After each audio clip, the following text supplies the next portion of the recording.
Candidates vying to be Brazil's next president made last-ditch bids Saturday to woo undecided voters on the eve of a first-round election that polarizing far-right politician Jair Bolsonaro is favored to win.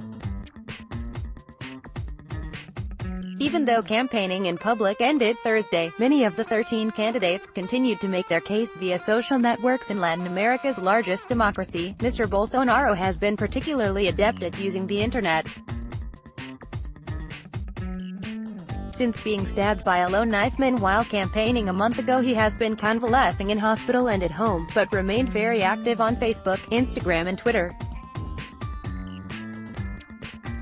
On Saturday, he used Instagram to say, "It is necessary to use force to combat crime so that criminals understand that their action will not go unpunished." The 63-year-old ultra-conservative, an ex-paratrooper advocating tough law and order measures and looser gun laws, surged in the polls in recent days. He has 35% of voter support according to the data firm.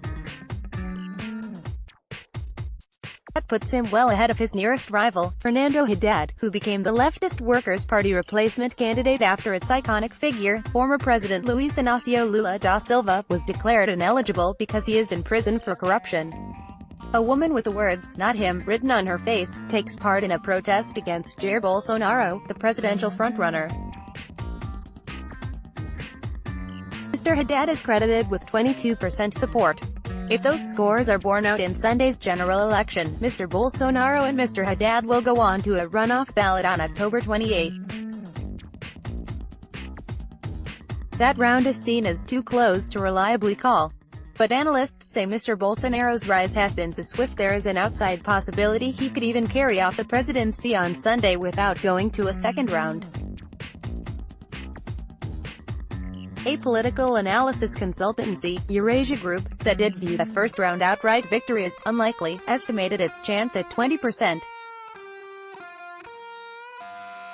Strongly for and against Mr. Bolsonaro is seen as a clean candidate, unmarred by corruption scandals that have sullied so many other politicians despite him spending the past 27 years in Congress. Though a Catholic, he has close ties to evangelical groups that form a powerful political lobby. Yet he is reviled by around 40% of voters, according to surveys. Many object to his comments degrading women, making light of rape, expressing hostility to homosexuals and criticizing the poor. His nostalgia for Brazil's 1964 to 1985 military dictatorship has also chilled voters. But he has solid support from better-educated Brazilians fed up with crime and corruption, and by business leaders and investors swayed by his promises to reduce Brazil's spiraling debt through privatizations in the world's 8th biggest economy. Bolsonaro has better scores from voters with high revenues and good levels of education than from the poor. He also has wooed more men than women, noted political analyst Jair Bolsonaro. A demonstrator holds a toy gun and a Brazilian flag during a race in support of Jair Bolsonaro. Around 50% of Brazilian women say they would never vote for Mr. Bolsonaro. Surveys show, yearning for prosperity. Much of Brazil did very well economically under the 2003 to 2010 rule of former President Lula, and yearns for that heyday after suffering through a subsequent 2014 to 2016 recession that was Brazil's worst ever. But many don't trust the Workers' Party to bring back the good times. The sharp decline, which has resulted in 12% unemployment, happened under Lula's chosen successor Dilma Rousseff, who was impeached and booted from office in 2016 for fiddling public finances. Mr. Haddad, a former mayor of São Paulo, climbed into second place thanks to Lula's lingering popularity. He sold himself as Lula's candidate, and promised to open the public purse strings to recover prosperity. On Saturday, Mr. Haddad was in Brazil's poverty-stricken northeast region in an effort to rustle up more votes. "We are arriving at the big day.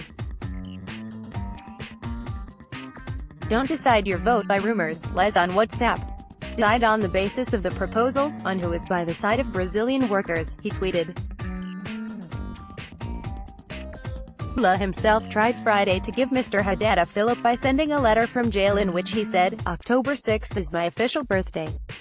I hope my gift on October 7th as a vote by the Brazilian people for Mr. Haddad as president. Lula really turned 73 on October 27th, but his birth was registered a year after he was born in 1945, with October 6th given as his birth date.